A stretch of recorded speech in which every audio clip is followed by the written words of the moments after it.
제21대 국회가 4년의 임기를 마치고 오늘 막을 내립니다.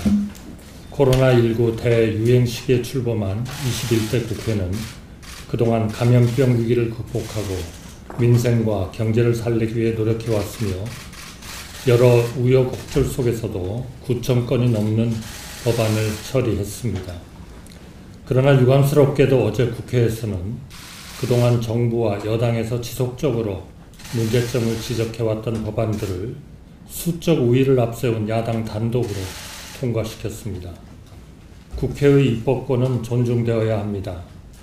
그러나 국가와 국민 전체의 이익을 수호해야 할 책무가 있는 정부로서는 막대한 재정 부담을 초래하는 법안, 상당한 사회적 갈등과 부작용이 우려되는 법안들이 일방적으로 처리된 것에 대해 깊이 고민하지 않을 수 없습니다. 이 같은 법안들이 시행될 경우 그 피해는 고스란히 국민들께 전가되기 때문입니다.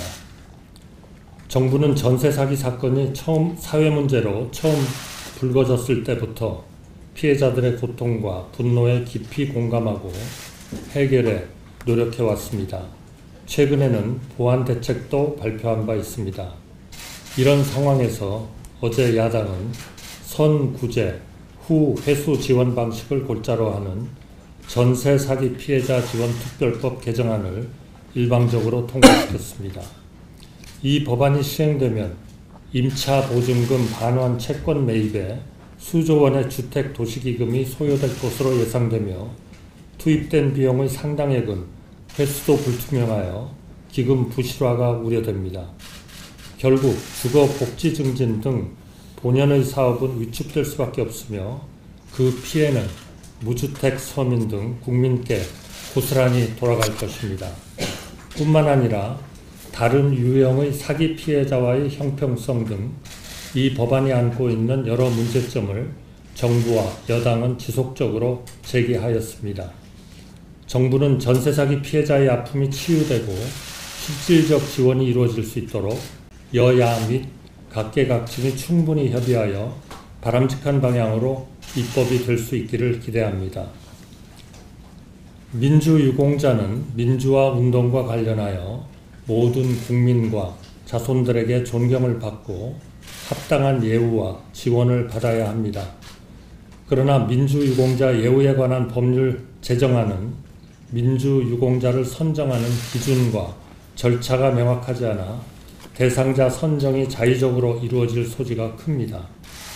이는 민주유공자 예우를 통해 민주주의의 숭고한 가치를 널리 알리고 민주주의 발전을 이바지하겠다는 입법 취지를 달성하기보다는 국론 분열과 갈등으로 이어질 것입니다.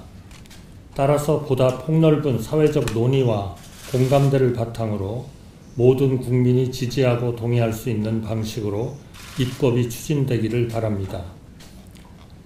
농어업회의소법 제정안은 농어업인의 의견 수렴과 정책 결정 참여를 위해 농어업회의소를 법제화하겠다는 내용이지만 시범 운영 단계부터 농어업인의 참여율이 낮고 지자체에 대한 재정 의존도가 높아 관변화할 우려가 높다는 지적이 그치지 않았습니다.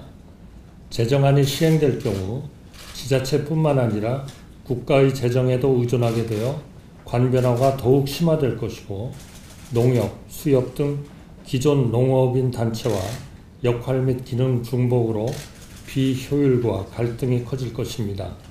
이 같은 이유로 대부분의 농어업인 단체도 농어업회의소 법제화에 반대하고 있습니다. 정부는 축산법을 근간으로 한우를 비롯한 돼지, 닭 등 다양한 축종의 산업을 균형 있게 육성하고 축산 농가를 고르게 지원하고 있습니다. 그러나 지속 가능한 한우 산업을 위한 지원법 제정안은 한우 산업만을 특정해서 경영 지원금 등을 지원하는 법안으로서 돼지, 닭 등 여타 축종 농가들과의 형평성에 어긋날 우려가 크고 균형 잡힌 축산 정책 추진에도 장애가 될 것입니다. 또한 축산업 수급 불균형 및 농가 경쟁력 약화, 축종별 산업지원법 난립 등 상당한 부작용도 우려됩니다. 이 같은 점들을 종합적으로 고려할 때 오늘 국무회의에서는 국무위원들과 함께 상기 법안들에 대한 국회 재논의를 요구하는 안건을 심의하고 그 결과를 대통령께 건의드리지 않을 수 없습니다. 21대 국회 종료를 앞두고 국회에서 통과된 법률을 재논의하게 되어 정말로 안타깝게 생각합니다.